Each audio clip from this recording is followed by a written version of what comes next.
Anybody there?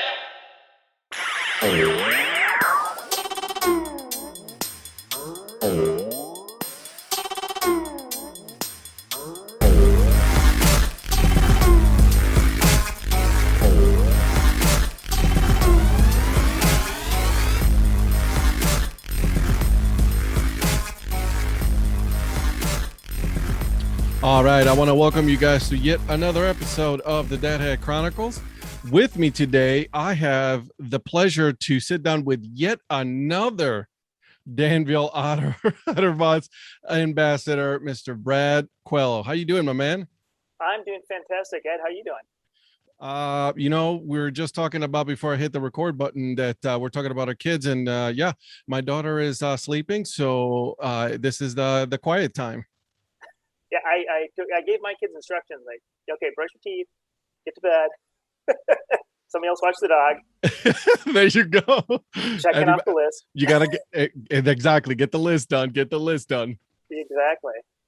All right, so let's just jump right in. Well, actually, because you said in some before we were talking is that baseball was your last sport to really get into, right? Yeah, that's where again listening to I want to appreciate what you're doing here. If we had like a Venn diagram of your baseball sphere and my baseball sphere on Twitter, they're like highly overlap.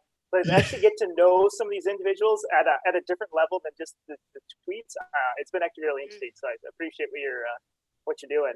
And that's what this is all about, really, because there's a lot of collectors out there and there's a lot of people that love the sport, and not just baseball, but just sports overall, right? Because I'm a huge football fan. I love my baseball, obviously, but there's soccer, or football, right? There's two types of football, but yeah, there's a lot of sports out there that we can all get behind, and recently I was just having conversations with Brad and Calibration, those guys on Twitter about the Canadian Football League, right? So I mean, there's a lot of things out there that everybody can get behind, right? That's true. Yeah, my sports story was baseball came a little bit later than. Again, my dad was a Vikings fan, so naturally that's what he had on the weekends. So the first thing I kind of gravitated to and never played it. I played soccer most of my youth growing up, probably from, early elementary to partway through high school. I played fall, summer, indoor, a little bit of basketball in there. Not my thing. I tried track long distance one year. That wasn't my thing. But yeah, so baseball, something I never played. Obviously, so I'm from Minnesota, born and raised my whole life. So I'm a Minnesota sports fan. I follow all the teams. But obviously, growing up in middle school and high school, obviously you had the Twins World Series championships in '87 and '91. So obviously, big time. Obviously, everybody jumps in. You get the merchandise, get the hats and the shirts. Something really special, really cool. Teams had, obviously great run.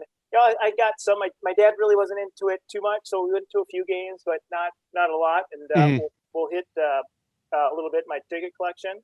But yeah, I was trying to piece through what I think it was kind of like in the mid '80s when I went to first game again, and then we had the Metrodome.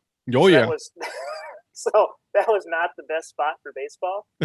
But at least it was not outside. So no, it was not outside. And I do remember the first. So again, I think first time I went was '83 to a Vikings game. Oh wow! And so when I was 10, going in there, we got there early, and actually see this big stadium, all these seats. I never made it to Metropolitan Stadium before that. That was my first big stadium. And then I thought it was really impressive, really kind of cool, something different. And yeah, you're out of the elements. That's for sure.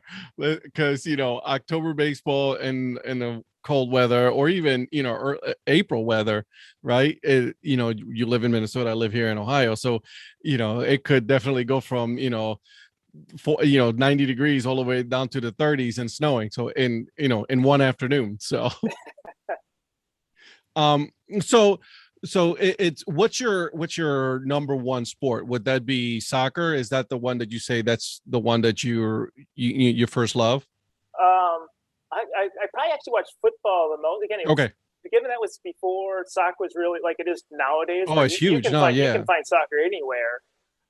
Back then you could hardly find soccer anywhere. Mm-hmm. It wasn't on TV. We had a few things here in Minnesota. We had an indoor soccer team. But that was on occasionally on, back before you had 1,000 cable channels. I remember we also had an indoor team here, the Cleveland Crunch. Nice. Yeah, it was an indoor league, and I think it's trying to make a comeback, so we'll see. But yeah, I completely remember that. So in terms of sports fan, I think Vikings was my first one, and so baseball is a little bit slower. I had a couple of friends that were big into baseball. They're the one that probably tagged me along in terms of trying to kind of get that. So one of my first at least experiences outside back in the mid-'90s with my fraternity, we actually went to Wrigley Field. So first experience outside of Minnesota, again, that Wrigley experience. And that was really kind of maybe a starting point of turning things going on. So in terms of picking up some baseball, and then you got to preface too, the Twins are terrible in the mid-'90s. you put the strike on top of it, so you already got that was. You're turned off already by that point. Turned off in college, so it's like not really a thing I was top of my list. Right. But in terms of, I think also another turning point in people might not like this for some of the traditionalists was actually interleague play. So that's what actually got with going on. Really started our road trips is we when the Twins played the Cubs, and so that's at least the first time we went back in that'd been '97. So went down to see the Twins and the Cubs. Back again, it was almost always the Central versus the Central until now it's just everybody. It's a free for all for everybody. So we hit that. And this is my story too. Particularly now, my love for the minor league teams. It was not that. So in our first, again, we not really call it our official road trip, but in the essence of what it was, we actually did a game in Beloit. Oh wow, the Snappers! Yeah, the Snappers. We had the Snappers Ale, which was fantastic back then. But again, Pullman Field, which again just recently closed the door, it was not a good experience. So we got again. Have you been to Pullman Field? No, I have. I didn't get the pleasure, or I guess I was lucky enough not to go. I guess. No, it was a step up from a high school field. Oh my God! So it was not a fantastic place, especially now some of the real nice places are. Right, exactly. You can't compare new stadiums to old stadiums nowadays. Yeah. And I forget exactly what it was probably maybe fourth, fifth inning. The lights went out for a good half hour. so then we sitting around, twiddling thumbs, hanging out. Comes back on maybe another 15 minutes. They go out again, and our group is like, "Okay, we're done." At this point, it's over. Yeah, we were heading to Chicago. I think if we were heading out there, but we said, "Okay, we're done." Continued on with our road trip. So our day was like, this minor league stuff, this is not my thing. Not my thing. And fast forward when we kicked off really what we call our road trip as we know it today, our annual road trip. We started that in 2004, and we hit your neck of the wood. So we had Cleveland, we had Toledo, we had Erie, and Pittsburgh, which is some of the greatest stadiums we've been to. Again, Toledo, it's fantastic. We actually just went there again in 2019. It's still a nice ballpark. Yeah, I think Toledo's still a fantastic ballpark. Still in my top 5. Pittsburgh is a fantastic ballpark. My God. Listen, I'm not a Steelers fan at all, but when it comes to the Pirates, that is a gorgeous ballpark. Yeah, it's fantastic. It's still number 1 on my list, and nothing. It's number 1 on my list, and I'm from Cleveland. Knocked it off the list, and again, the years that the Twins have a chance to go there, the schedule has always just been horrible. Like midday April games, we're like, that doesn't work in our It's like it's not fun. So, no, so definitely want to hopefully get out there again at some point. Yeah, that is and when me and my wife we started dating and all that, and that's one of our weekend trips. We went to PNC Park, and I fell in love with that. We said, first base side, and there's not a bad seat in that ballpark at all, like anywhere. You got the Clemente, statue, which, that was my highlight right there. Someone from the same place that he is, right? One of the top, ballpark that I've ever been to. I'm with you there. I love it. It's my top ballpark right now. Yeah. Go ahead. I'm sorry. No, go ahead. So you gave me a little bit of a note here saying that, you got to experience the Brett Favre with Minnesota against my team. Tell me about that. You have to. That's what, in terms of kind of growing up with this baseball trip, we actually did some football trips. Not quite exciting, but hit like St. Louis back in the late '90s. St. Louis, Denver. Went down to Tampa Bay, caught a game down there. Then to Chicago, and the latest one. This is again 2009. 2009. So a big gap between our football years. My buddy goes, let's head to Cleveland. It was the opening game of the 2009 season, and it just happened to coincidence that was Brett Favre's first game with the Vikings. He came in late from training camp. Adrian Peterson, if you go back there, Adrian Peterson, I forget what he put on a show that day. Well, I mean, it was AP, of course. And we had a great time. Actually hit a Indians game when we were in town that weekend. Oh, so you got you took your football, baseball, huh? Oh yeah, football, exactly. It was fun. He came in on a Friday, baseball game on Saturday, football game on Sunday, out on Monday. So it was a nice little weekend. That's pretty cool. Listen, the Browns sucked then, so I until recently they were not a good team, so I can't even be mad at that. I'm looking right now on my other computer. I am looking at at your map right now that you have pinned for your ballparks that you've hit. You've hit a lot of places, my friend.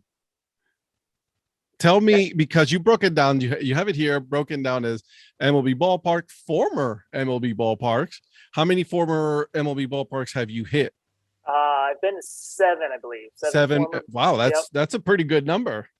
No, yeah, and that was in some of our road trips. That is one of the things we try to do. If it's the last year of a stadium, again, you hit, like Milwaukee County, you hit Detroit Tiger Stadium. If it's going to be going out, yeah, it's going out. St. Louis, Yankee Stadium. So that's definitely one of our things we try to plan in within our list of hitting some of those before they're gone. That's pretty cool. So let me ask you, and then going back to baseball, you said that your first experience with a minor league was Beloit, right? Now, was there a pause in that during that time, or how did you rekindle that that love for minor league baseball again? That's in terms of kind of when we set up our what we kind of go back today is the start of our annual baseball road trip with us and a group of guys. So that was 2004 where we hit this nice trek again of hitting Pittsburgh, Cleveland, Erie, Toledo trip, and that's when it really that's when we hit that, like, had a great time. The next year we kept it a little closer, but we hit I know, like, Des Moines. It was like when you start to get those schedules, you start to line it up, and then it was look at we can hit Iowa on the way back home because it's got a noon game, and you start to find these little things like that. And, that's pretty cool. These other towns in, and just started building just as you hit these. It's just such a great way to see America. You see some of these towns that you don't always necessarily see, or it's maybe not top of everybody's must-see to-do list of cities. I completely agree with you. I think that with baseball, right, is you get to experience, like you said, America, because especially minor league, right? Because those are the small towns a lot of the times that you get to see people, you get to experience baseball, but you experience more than just that, right? Because the name, the team is so tied with the community that it's just a great experience 9 times out of 10, right? Oh, absolutely. And it's the intimacy of it, the friendliness of the people. I think you just get some experiences that you don't necessarily always get in the major league. Major league great, ballpark's great, but for $15, we can get like front row behind home plate. It's easy to get around. A couple other experiences. Again, we've had my family and a couple other friends' families. We've actually gone down to Cedar Rapids, and some of the experiences we got is my daughter was actually one of them that was able to say play ball at the start of the game. Oh, that's pretty cool. Yeah, so they just say, hey, got him on play ball. Like one of the other years we went down, one of my daughters, my friend's daughter, was on the field for one of the between innings activities on a little bouncy ball. So it's like you just, the odds that you get that in the major league is just it's very rare. Very rare, exactly. right? Yep.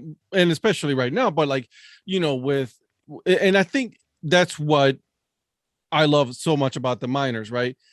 And I think this has been the theme that I've been discussing with a lot of people, is that the teams have figured out that yes, we're putting a good, product out in the field for the most part, but we also have to make sure that, we are entertaining the fans at the same time in between innings and things like that, which I think you're right. I think it's I love it.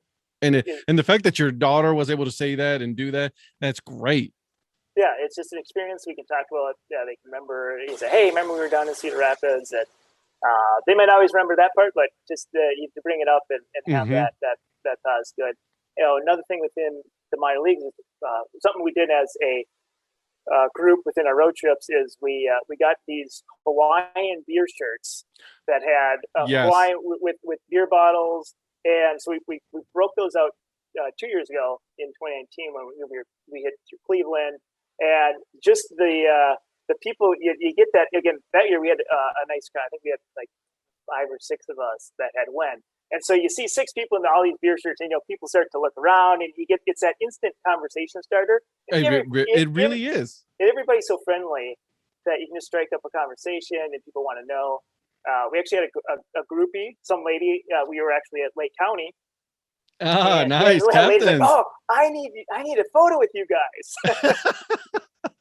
That's awesome. Yeah, that's the first time we ever had somebody that requested a photo with our group. So just heck yeah, that. Absolutely. And obviously you were like, yep, come on, let's go, let's take the picture. I have to get me one of those shirts. I love Hawaiian shirts. I think they're great. The other great quick story. Yeah. So this last year we went, we hit Midwest, hit some new spots, and we were down in Wichita. And pregame we we were at a brewery, and we walk in there, and some random guy has the same beer Hawaiian shirt that we do, and he was heading to the game. That's we were great. talking for a little bit, and then when we got to the game, he actually came over. We got a photo with him too at the game. So just these unique little experiences that are just fantastic. That's amazing. You just meet somebody there's like, oh, you guys we're wearing the same shirt. We're twins all of a sudden. Yes, I love it. And he's from there too, so he makes it even better. Yep, exactly. So complete random.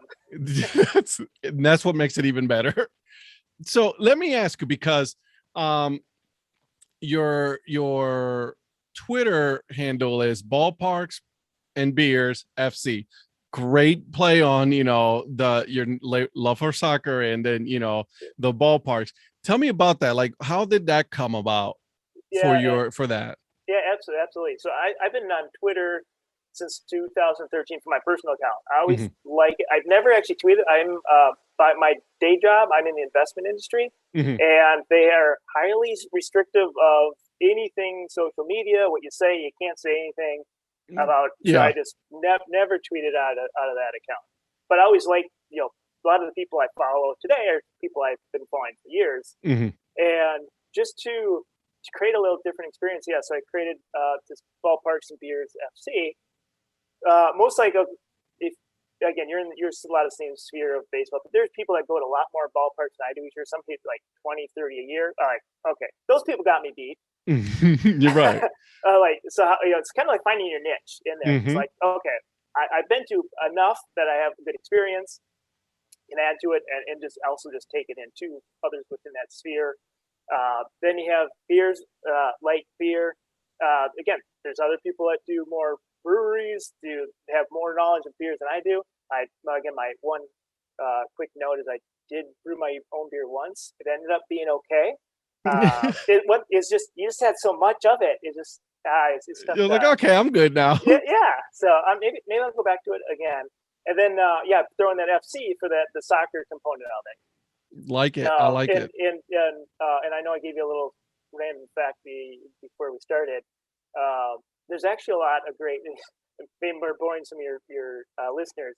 There's actually a lot of great. I was a soccer coach for 10 years with my daughter's team. That she moved up essentially from pre-K up through U14 competitive soccer, and there's a ton of great practices, activities to do. It's just a fantastic wealth of information for soccer coaches. And just for your fans out there, I am an official Class B licensed coach from the U.S. Soccer Coaches Association. All right, so explain that to me, because I like soccer, and to be honest, like I just, recently in the last couple of years is when I really started to get into it, right? So I follow some USL teams, and obviously Major League Soccer with the Columbus Crew here. But tell me more about that coaching part. How does that work out? Again, I did it. Both my daughters stopped playing here a couple years ago, but before that, again, it was the rec. Basically, trying to the bumblebee pile, and you just trying to keep them all going straight. Right. But as my oldest daughter kept moving up the chain to being through the rec league to kind of the semi-competitive to the competitive, that is for myself. I was like, oh well, what else should I be doing to help these girls do better in soccer? And so right. I played a lot, but definitely didn't have the foundation and some of the knowledge and education that's out there today. And so I just really just in terms of watching YouTube videos, all these activities on Twitter, how can we find activities that are engaging and work on a skill set, and within that, and then too just with U.S. Soccer again, I've always been it helps me learn when I have kind of I don't say a goal, but activity that helps you force absolutely to learn it. So like, okay, I'll take a class, and my class is like I think it's like a 20-hour 3-day weekend. You hit it hard to learn a bunch of new activities, how to again just be a better coach, but how to help these players, how to develop the players, right? Yeah, help develop them, move on, make sure that they're continue to improve in their soccer career. So I just help to do that as a soccer coach and try to do my best. And like, well, I need to help improve. So that was some of the avenues I did. Nice. I like it. That's pretty cool. Like I said, just recently, started really getting into it. I'm like glued to it, watching some of the English Premier Leagues and all that. So it's, I'm getting there. I don't know all the rules, right? But I'm getting there. Do you have an English Premier League team or teams? I like the Hotspurs, really, just because I just like their logo. Yep. Same here. Yeah. Okay, good. Sorry. So they seem like though they're like the Vikings of football. They're like always pretty good, but they can't ever get the top. Nope. Right. They just can't quite just get there, I'm with you there. So obviously you are a Minnesota FC fan, right? Yep, I am. Gotcha. Another good. Made my first game at Allianz Field here this summer. It's a fantastic soccer venue. Again, I'd been to a few other teams as Minnesota United kind of moved up from the lower ranks. Again, they had Blaine, where I grew up. That's where I played some of my soccer. It's the National Sports Center now. They have tons of soccer fields. They started there. They're at TCF Bank Stadium with the Minnesota Golden Gophers football team plays. They were there a few years as they were transitioning through MLS, and again, some more stadiums to add to the list. That's and it's blown up over the years, right? Like, I mean, it's just like the last few years, it was like, okay, well, steady, blow up, and now we have, so many teams. Don't get me wrong, I absolutely love it. I think it's great, because you got the minors who, USL 1, 2, so I'm a little, learning still, but there's so many things to learn. It's crazy how many leagues there are out there right now. No, that's all good. My quick tangent here. Just within some of this, how Twitter is really engaging. Mm-hmm. In terms of that teams actually engage with you. That's helps Oh increase yeah. experience in terms of who you help, who you promote. But again, one of the local soccer team that just they're amateur. It's Minneapolis City SC, and so they Okay. have great Twitter presence. They're actually right now, I think just today, playing Forward Madison, USL's Oh team. yeah. Forward Madison. Yeah, Forward Madison has a great Twitter presence. they do. And again, so I support Minneapolis City. It's membership driven. You get to vote on scarves. You get to vote on things you're doing. So it's just a great way just to still keep involved in soccer. That's pretty cool. That's pretty cool. And it's something else that I do enjoy, right? Because if you go down the wrong path on Twitter, it could be very dark, could be very negative. But the fact that you have a lot of teams like, Minneapolis and, Forward FC, which I do follow them as well, right? They're very engaging with the fans. It's all positive, and that's what it should be, especially right now, right? With so many negative things going on in the world, we should be able to be pushing for more positive out there. And I absolutely, and the minor leagues, they're good at that, right? Yeah, they're fantastic on that. It's a great transition to back to baseball. Use that internet. Like I'm really big fan of the Twitter. They first in minor leagues, they have that interaction. I wear my Asheville tourist, my Beer City tourist hat. That's right. Yeah. It's a dad hat. The dad hat is one of my. Oh yeah, I absolutely love it. I haven't gotten that one. I got one other tourist, but I didn't get that one, but I wish I did. I do like they have this one with the North Carolina State outline. Yes. If you're gonna buy one, I'd recommend that one. Yeah, like that. But yeah, Asheville. So we had it's been it's probably 2013, 14 range. We had did a part of tour of North Carolina, and it was a fantastic experience. Like the ballparks, we had Asheville, Durham,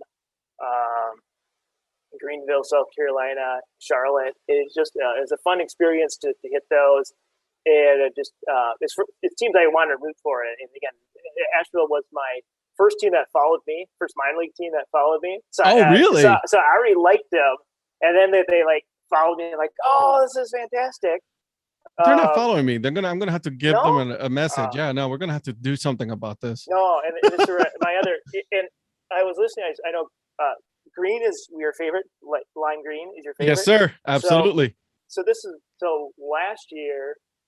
So when COVID hit, it was 2 weeks before we were gonna have a family vacation for spring break. And just had to cancel it and send out. And right. Out on Twitter, the Copa series with Durham. They're the oh yeah. So they said Durham, and so I had to splurge. Oh my God, that is for the gorgeous lime green. Their jersey is so amazing. That was my splurge of the COVID, the start of buying that bright green jersey. You just I did have to tone it down with I couldn't get the cap in the I had to tone that one down. I wanted that the blue Copa one, right? But I also saw the green one. If you see it behind me, it's right there. As soon as I saw it, I'm like, yes. And this is something that we had in common with Paul Caputa, right, from Baseball and Ice Cream. Is like all of a sudden I started noticing that a lot of my hats were very navy and dark color. I'm like, okay, I'm gonna have to change it up a little bit here. Because I have the same issue. I try to find when I can, and I was tempted to buy the green hat for Durham, but so every once in a while I do try to find. Oh no, but you did great with the jersey. No, absolutely. Yeah, you totally outdid yourself with that one. That is an amazing jersey. That is a gorgeous jersey. I did get a lime green one, but I got it from the Raptors, the Ogden Raptors. They had it on sale, so I was like, and I put it on Twitter. I was like, hey guys, go get it because it is on sale. It's like $20 or $30, $25, something like that. One. Yeah, they still have him, I think. So take a look. Okay. Yeah. Good to know. Oh yeah, absolutely. So talking more baseball here. Tell me about how you ended up becoming the ambassador for the Otterbots. Again, that's another. Well, I don't know if it's a great story. It's one of those odd. Again, the love of Twitter with again everything was going on with the realignment of the minor leagues. This look at one of the things. We have a Twitter subgroup that uses the messages that again all ballpark lovers, baseball lovers, and Right. back when then it was all those little bits of information of what was going on. Oh, it was super helpful to here's what I heard this one, or did you see this what's going on, and so just to help keep abreast of what's going on, and so obviously knowing what was going on in the Appalachian League. Hopefully I said that right. I'm good with it. No. Again, yeah, there's just knowing there's change. Yeah, there's just the random Danville Bases Twitter.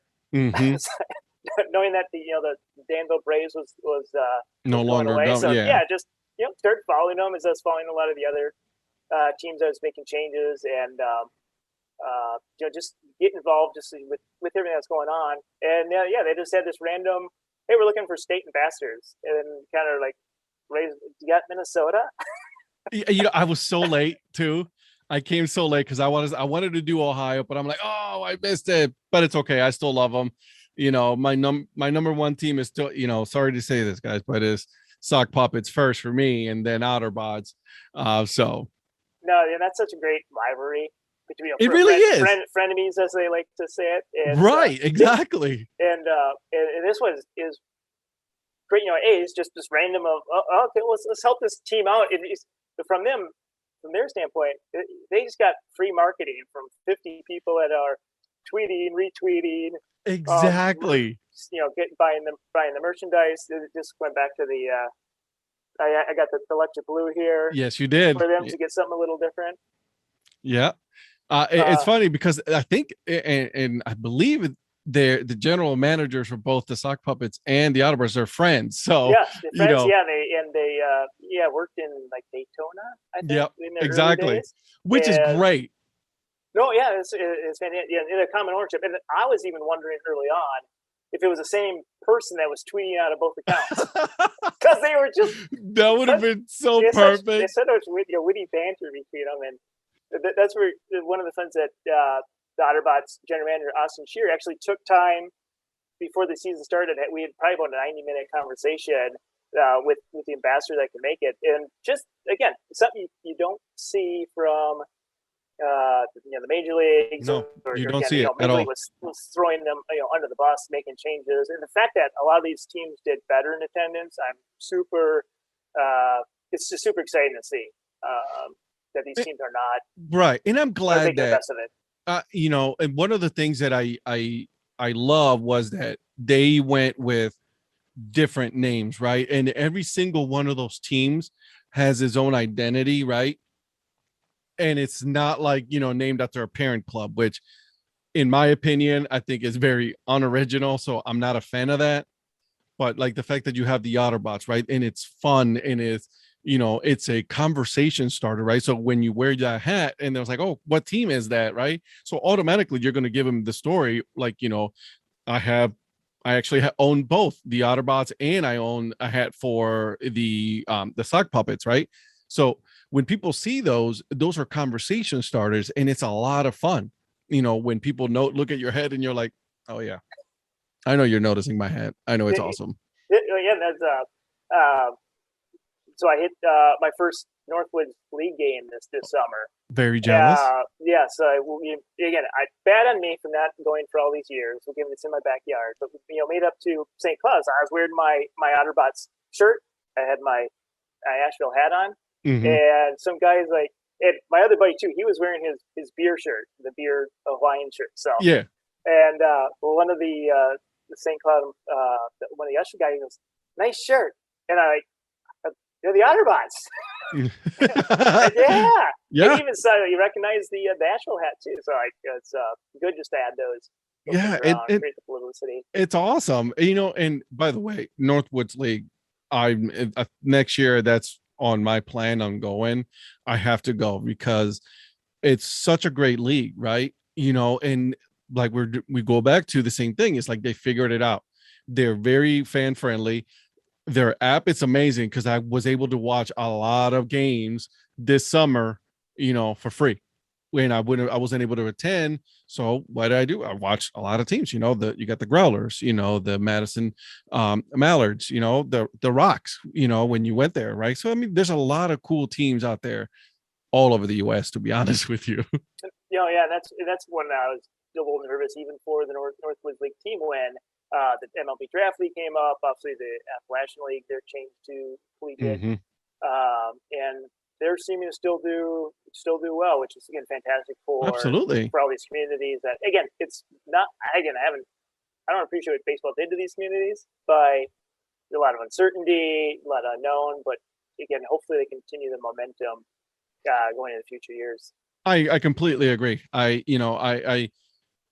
was not a fan from the get go of what happened with the takeover and all that. Still not all for it, because there's a lot of teams that are no longer around that should have been around. A lot of towns lost their team and their form of income. Really, to be honest with you, right? Uh, Although I did see though, Staten Island, they're coming back. Yep, that's Uh, great to see. yeah, so that's an indie ball, so Yeah, which I'm very happy about. yeah, and that whole relationship with the Yankees was just again some of what they actually did and how the lack of communication is just it's not the way you're supposed to be doing business. Hmm. Regardless if you're an MLB team or not, you should have the common courtesy to say, hey, we're going a different direction. Be upfront. I They might agree. not want to hear it, but better than hearing it through Twitter.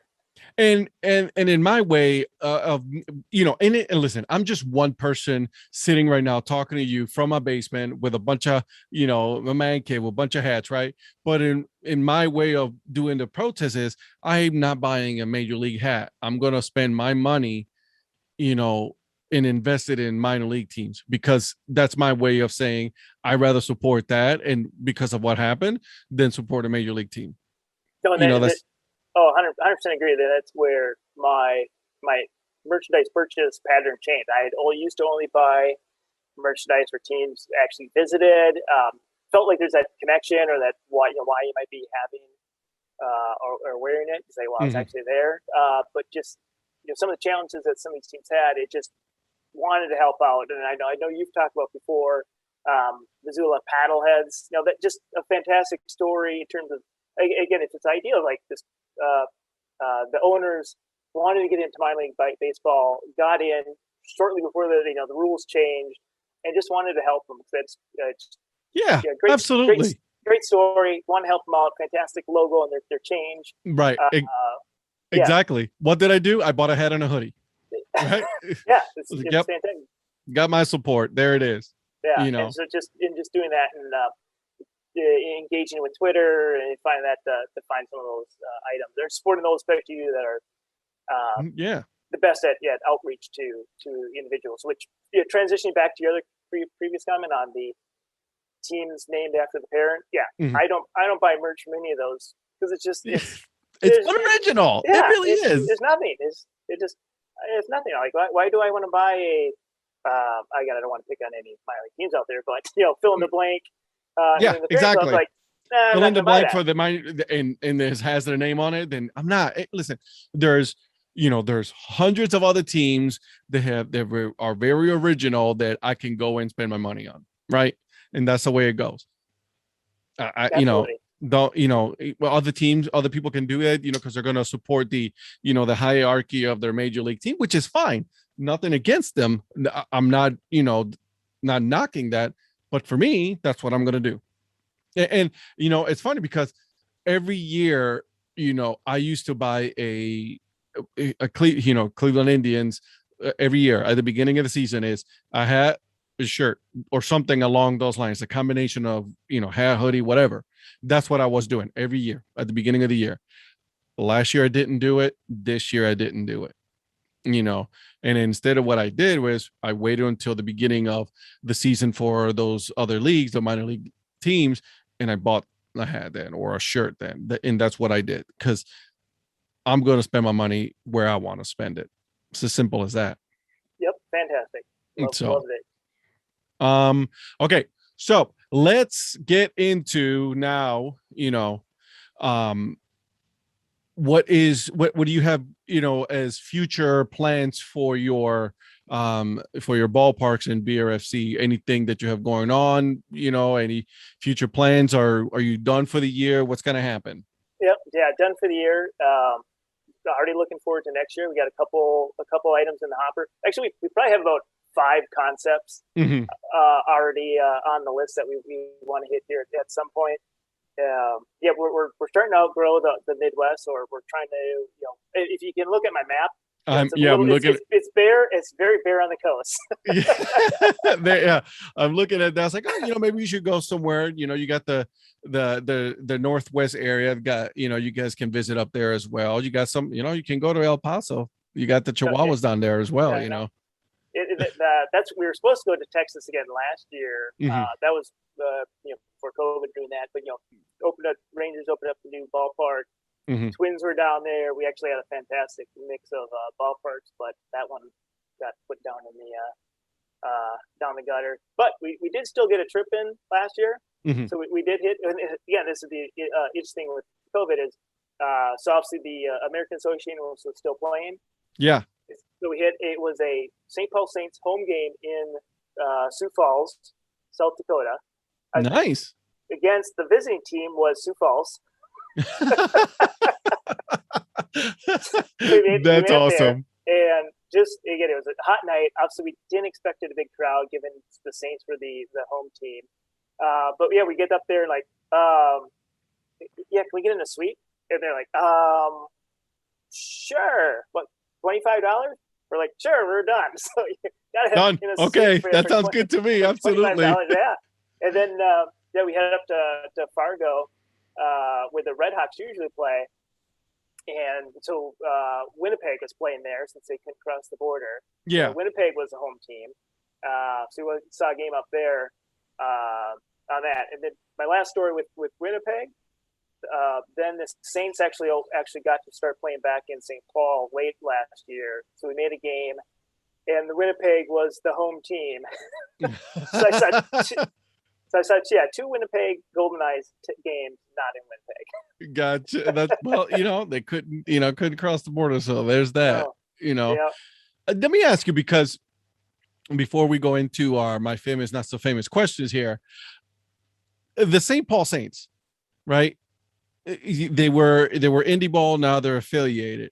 How was that taken, in your area when they decided to go, and become an affiliated team? Because they had already a really good following when it comes to, fan base, right? And I'm curious to hear how was that, how that went over there.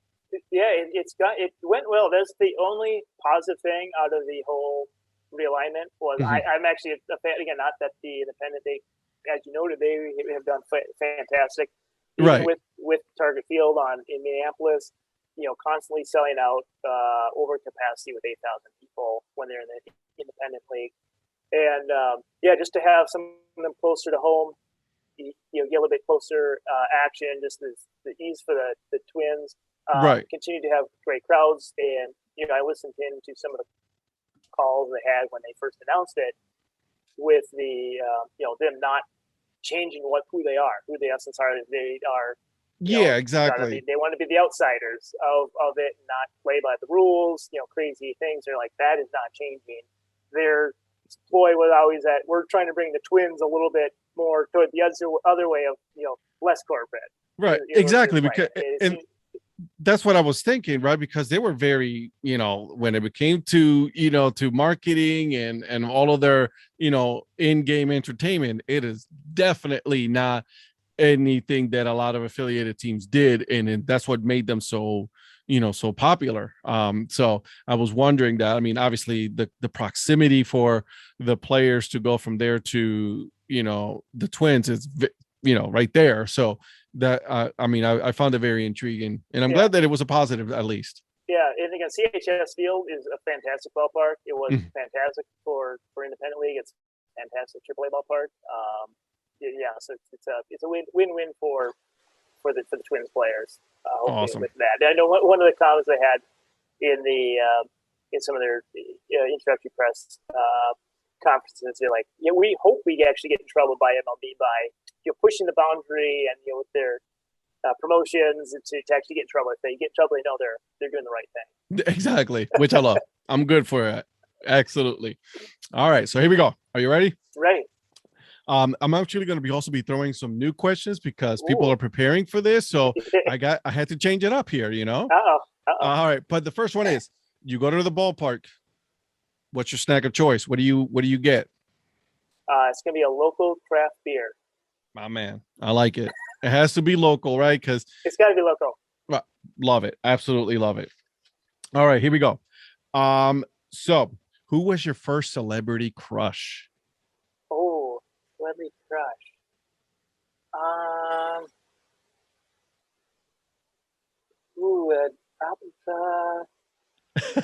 Got you. You got me on that one. Now you changed it up. Yeah, so I have to. It must be. I'm going to probably sue somebody from like 90210. So, okay. No, actually, I take that back. Probably Saved by the Bell. Okay. Yes, Tiffany Amber Thiessen. Yeah, I'd probably go with. Good choices there. Yeah. That's a good choices right there. Name one of the 7 dwarfs. Sleepy. Good job. That's right. I went with Grumpy. So Grumpy, Nashville, yeah. There you go. Pancakes or tacos? I mean, pancakes or waffles. Pancakes or tacos. Wow. But let's go with that. Pancake. I'll probably go with waffles.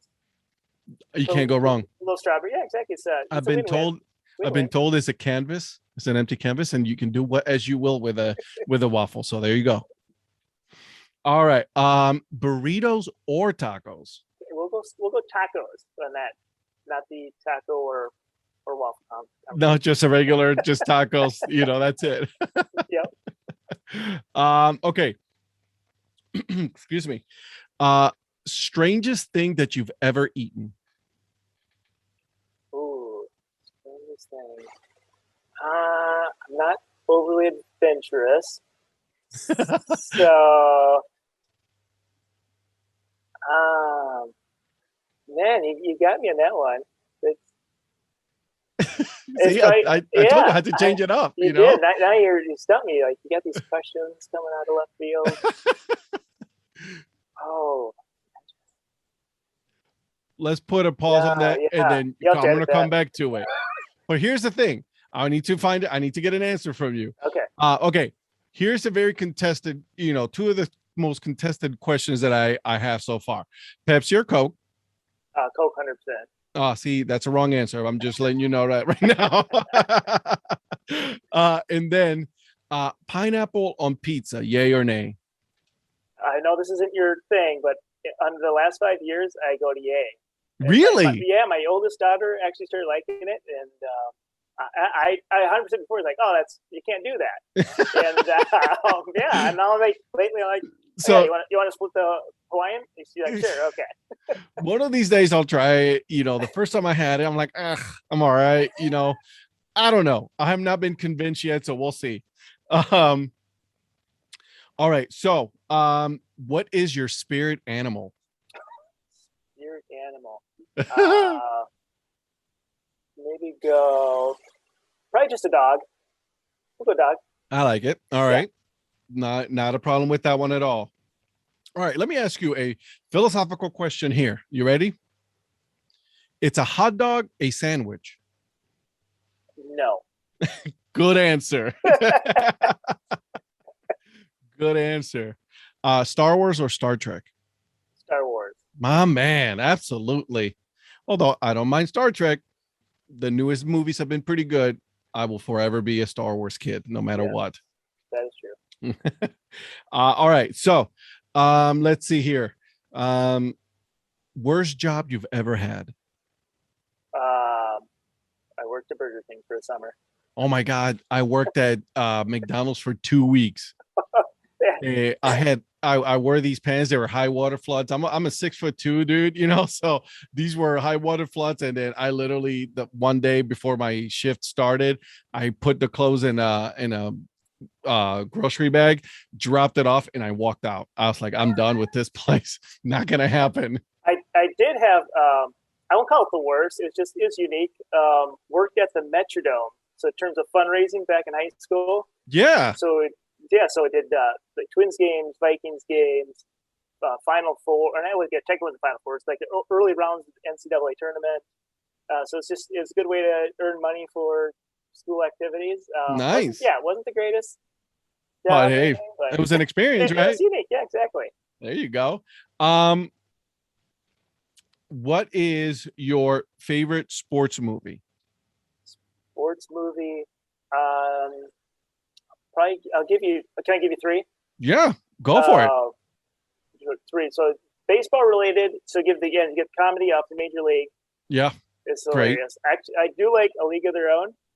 Great movie. That's fantastic. And then other sports, it's Happy Gilmore. It's such a good movie. It's hilarious. You're right. All right, I'll give you that one. Those are great movies. Absolutely. All right. So I want to thank you for taking the time to come on my podcast. Where can people find you on social media? I am just on Twitter. It's Ballparks with an S, beer, no S, FC. Gotcha. And I will also put it on put the link on the notes and everything, so that way people can go and follow you. Seriously, again, thank you so much for being on my podcast. This was a lot of fun, my friend. No, this was fantastic. Thanks, Ed. All right. Take care, bud. Take care. I hope you guys enjoy that episode with Brad. Good dude. So make sure you guys give him a follow, okay? Before we go, a couple of things. Make sure you subscribe to the YouTube channel, so that way you guys are always aware of what's going on when I drop a new video. Give it a thumbs up, okay? And then if you're only looking for the audio version, Apple Podcasts, Spotify, Google. I'm even on Amazon. That's right. I even put it there. So subscribe and then give it 5 stars, so that way we go up on rankings and then more people can enjoy it, okay? Until then, keep on grinding and always support the minor leagues. See ya.